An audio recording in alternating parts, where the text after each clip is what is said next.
বর্তমানে আমরা অনেকে সোশ্যাল মিডিয়া পোস্টার ডিজাইন করি, ব্যানার ডিজাইন করি অথবা থাম্বনেল ডিজাইন করি, কিন্তু আমরা জানি না যে কিভাবে থাম্বনেল, পোস্ট অথবা ব্যানারকে আরো ইন্টারেস্টিং লুক দেওয়া যায়। এর জন্য আমাদের প্রয়োজন হয় গ্লো ইফেক্টের। তো আজকের ভিডিওতে আমি আপনাদেরকে দেখাবো কিভাবে খুব সহজে আপনারা অল্প সময়ের ভিতরে অ্যাডোবি ফটোশপের মাধ্যমে গ্লো ইফেক্ট ব্যবহার করতে পারবেন। তো এর জন্য আমরা সর্বপ্রথম আমাদের কম্পিউটার স্ক্রিনে চলে আসব এবং আমরা অ্যাডোবি ফটোশপটি ওপেন করে নেব। তো আমরা আমাদের ফটোশপটি ওপেন করে নিলাম। তো আমরা আমাদের ফটোশপে চলে আসলাম। এখন আমরা যে কাজটি করব, আমাদের একটা ছবি নিয়ে আসবো এখান থেকে। তো আমরা আমাদের ছবিটি নিয়ে আসলাম। এখান থেকে আমাদের ছবিটাকে ব্যাকগ্রাউন্ডটা রিমুভ করতে হবে। তো আমরা আমাদের ব্যাকগ্রাউন্ডটি রিমুভ করে নিলাম। এখন আমাদের গ্লো ইফেক্ট ব্যবহার করার জন্য যে কাজটি করতে হবে সেটা হলো এখান থেকে আমাদের একটি সলিড কালার নিতে হবে। তো আমরা আমাদের একটি সলিড কালার নিয়ে নিলাম। এখান থেকে আমার এই ব্যাকগ্রাউন্ডটার দরকার নেই, এটা রিমুভ করে দিলাম। এখন আমাদের যে কাজটি করতে হবে সেটা হলো এখান থেকে আমাদের গ্রেডিয়েন্ট করে দিতে হবে, গ্রেডিয়েন্ট ম্যাপ করে দিতে হবে। তো আমরা গ্রেডিয়েন্ট ম্যাপ করে দিলাম।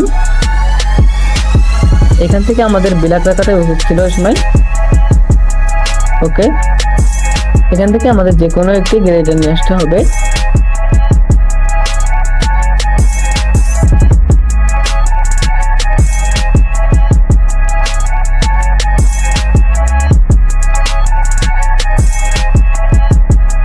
তো আমরা আমাদের একটি গ্রেডিয়েন্ট সিলেক্ট করলাম এবং আমাদের এই গ্রেডিয়েন্টকে আমরা নিয়ে আসলাম, ওকে ক্লিক করলাম। এখন আমাদের যে কাজটি করতে হবে সেটা হলো এখান থেকে আমাদের ব্রাশ টুলটা নিতে হবে এবং ব্রাশ টুলের সাইজটি আমরা এখান থেকে 1200 প্লাস করে দেই, 1200। ওকে, ডান। এখন আমরা আমাদের নিচে লেয়ার আসবো এবং এখান থেকে আমরা এখান থেকে গ্লো ইফেক্ট দিতে পারবো। দেখেন আমরা এখান থেকে কত সুন্দরভাবে গ্লো ইফেক্টগুলো সিলেক্ট করতে পারতেছি। এখন আমি একটু কন্ট্রোল জেড মারে ব্রাশের সাইজটা একটু বড় করে দেই হালকা। প্রথমে এটা থাকুক 1200, এরপরে আমরা দেই 1400 করে দেই, 1400। তো আমাদের গ্লো ইফেক্ট গুলো থাম্বনেল, ব্যানার অথবা আপনার যাই বলেন, আমাদের গ্লো ইফেক্ট খুব প্রয়োজন হয়। গ্লো ইফেক্ট যে থাম্বনেল, ব্যানার অথবা আপনার পোস্টারে যত বেশি দেওয়া হয় তত বেশি সেই থাম্বনেল, ব্যানার, পোস্টারগুলো খুব ফুটে ওঠে। এখন আমরা আরেক সিস্টেমে, ভিন্ন একটি সিস্টেমে আমরা গ্লো ইফেক্ট ইউজ করতে পারি। সেটা হলো এটা হলো আমি আমার আগের ভিডিওতে দেখিয়েছিলাম, তো আমি এই ভিডিওতে দেখাচ্ছি, সমস্যা নাই। তো এখান থেকে আমরা রাইট বাটন ক্লিক করব। আমরা ভিন্ন নিয়মে যদি গ্লো ইফেক্ট ব্যবহার করতে চাই, এখান থেকে ব্লেন্ড অপশনে যাব। তো এখান থেকে আমরা আউটডোর গুলোতে ক্লিক করব।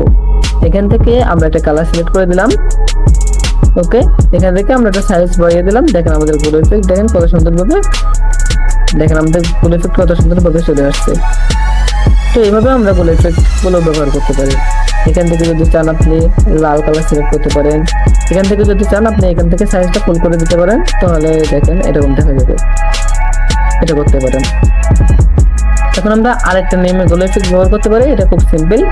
এর জন্য আমাদের একটা লেয়ার নিতে হবে, এই লেয়ারটা নিচে নিয়ে আসতে হবে। আর এই ব্রাশ টুলটা নিয়ে এখানে আমাদের সর্বপ্রথম এখান থেকে একটা কালার সিলেক্ট করতে হবে। তো আমরা এখান থেকে লাল কালার সিলেক্ট করে দিলাম। এখান থেকে ব্রাশ টুল নিয়ে আমরা আমাদের একটু ব্রাশ টুলটা একটু বড় করে আমরা এখান থেকে গ্লো ইফেক্ট ব্যবহার করতে পারবো। এখান থেকে 1600 প্লাস করে দিই আমরা। এখান থেকে আমরা কত সুন্দরভাবে গ্লো ইফেক্ট ব্যবহার করতে পারতেছি। এখান থেকে আমাদের যদি একটা ব্যাকগ্রাউন্ড থাকতো তাহলে এই গ্লো ইফেক্টটা আরো সুন্দরভাবে ফুটতো। এখন দেখেন আপনারা, সরি ভুল করে আমাদের এসে পড়ে গেছে চাপ। ওকে, এখন দেখেন এখন গ্লো ইফেক্টটা কত সুন্দর লাগতেছে। তো আজকের ভিডিওটি এই পর্যন্তই। ভিডিওটি যদি ভালো লেগে থাকে তাহলে অবশ্যই লাইক, কমেন্ট এবং শেয়ার করে পাশে থাকা বেল বাটনটি বাজিয়ে রাখবেন। তো সবাই ভালো থাকবেন, সুস্থ থাকবেন। আল্লাহ হাফেজ। আসসালামু আলাইকুম রহমতুল্লাহ।